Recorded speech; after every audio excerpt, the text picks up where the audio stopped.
Bonsoir, je suis l'écrivaine Gaëlle Bellem. Merci d'être au rendez-vous pour la 4e lecture musicale et imagée de mon roman « Un monstre est là derrière la porte ».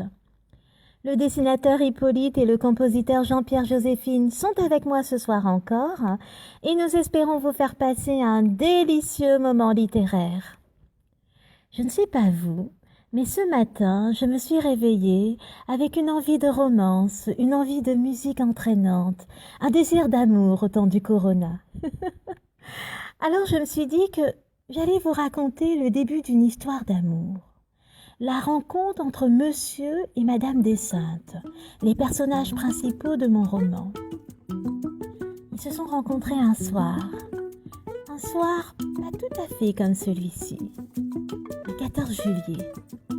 Soir de feux d'artifice, soir de cœur aux abois et soir de bal.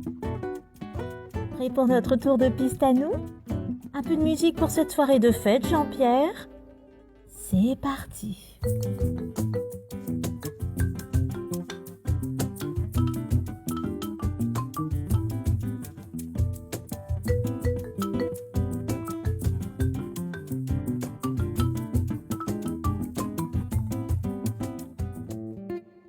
Tout commença un soir de 1981, lorsque dans la ville de Sainte-Marie, deux jeunes gens eurent le malheur de se rencontrer.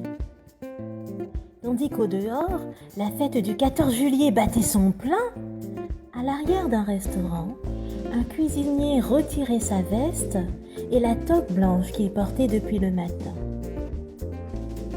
Son service terminé, il salua le maître d'hôtel, traversa la salle où quelques clients finissaient de dîner et, palpant au fond de sa poche l'unique petit billet que le patron avait bien voulu lui avancer, pensa qu'il était peut-être temps de changer de vie pour rentrer se coucher.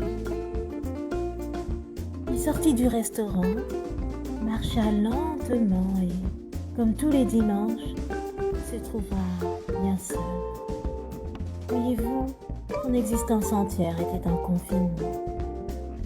Mais à mesure qu'il descendait vers la vieille ville ce soir-là, il entendit une chose inhabituelle.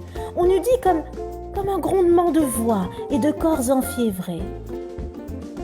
Là où quelques heures plus tôt, il avait franchi un carrefour désert, se bousculait maintenant une colonie de jeunes sans apprêtés, débarqués de toutes parts, en marche vers les flonflons du grand bal. Il s'en souvenait maintenant. Mais oui, on était bien le 14 juillet.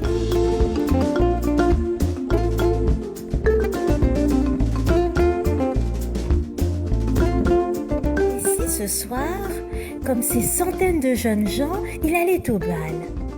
Qui sait s'il ne rencontrerait pas une dulcinée? Par chance, il avait la veille investi ses dernières économies dans deux petites frivolités. Une fiole d'eau de Cologne et un pantalon flambant neuf. Ouf! Il portait les deux ce dimanche-là. Sifflant un air un peu polisson, il renifla discrètement ses aisselles, tout va bien, emprunta la route qui dégringolait vers l'hôtel de ville et, au bout de quelques minutes, franchit la tonnelle de Bougainvilliers qui marquait solennellement l'entrée du bal. Au milieu de la grande salle verte, les uns s'embrassaient ou tourbillonnaient au son de l'accordéon. Ailleurs, les premières disputes fendaient l'air. Entre deux menaces de mort, on grillait une cigarette et riait aux éclats, en montrant du doigt les femmes les plus aguicheuses. « Nunc est bibendum ! Hé, santé ! À la tienne !»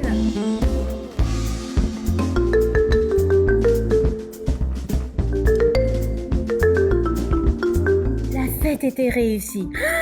Partout des quatre la soie, oh, partout des petites tantines larrons qui portaient d'élégantes paires de créoles en or blanc. Devant un tel étalage de chair tendre et parfumée, notre cuisinier perdit pied et la tête la première, il se rua sur une petite blonde à la robe azur dont les cheveux frisotaient au-dessus des épaules. Et paf! C'est ainsi qu'il reçut sa première gifle à 21 ans, tombé aussi sèchement que sa fièvre d'amour passionné. D'un coup, tout s'était éteint. Sa lueur d'espoir, le volcan en feu, le phare de Sainte-Suzanne, la lune bleue et sa flambée d'étoiles, absolument tout. Et le jeune homme éconduit se retrouva à nouveau seul, au bord d'un monde obscur, compliqué, qui se résolvait, bien que basse, à quitter pour de bon.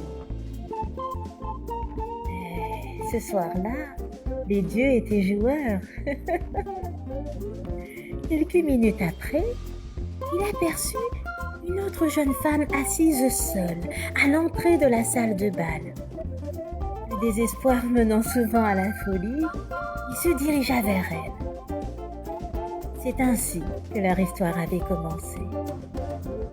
Les dieux le laissèrent prendre la main frissonnante de sa cavalière, et ensemble, enveloppés de la fraîcheur venue de la mer, oh, ils dansèrent des heures entières.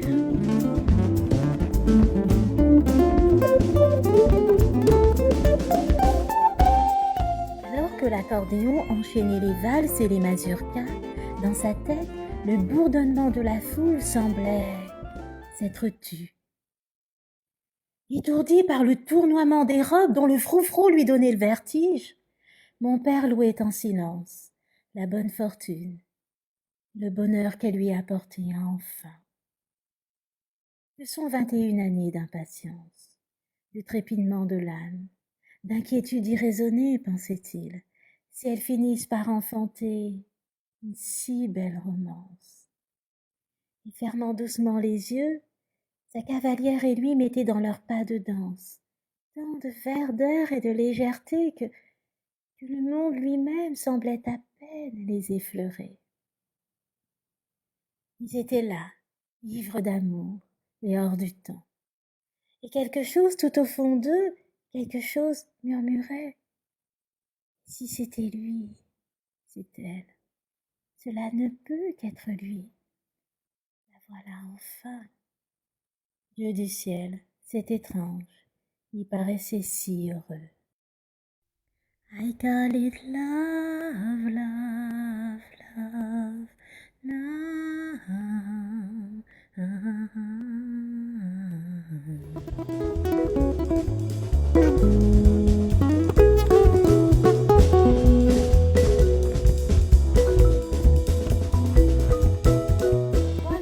La quatrième lecture du Petit Monstre est à présent terminée. Hippolyte, Jean-Pierre et moi vous envoyons toutes nos ondes positives et une pleine corbeille de baisers. Respectez bien le confinement qui ne nous empêche pas de faire voyager notre esprit et ensemble profitons de ce temps qui nous est donné pour créer une grande chaîne humaine et nous réconcilier peut-être avec tous ceux que nous croyons avoir perdus. Quant à moi, je vous retrouve demain pour ma dernière lecture de « Un monstre est là derrière la porte ».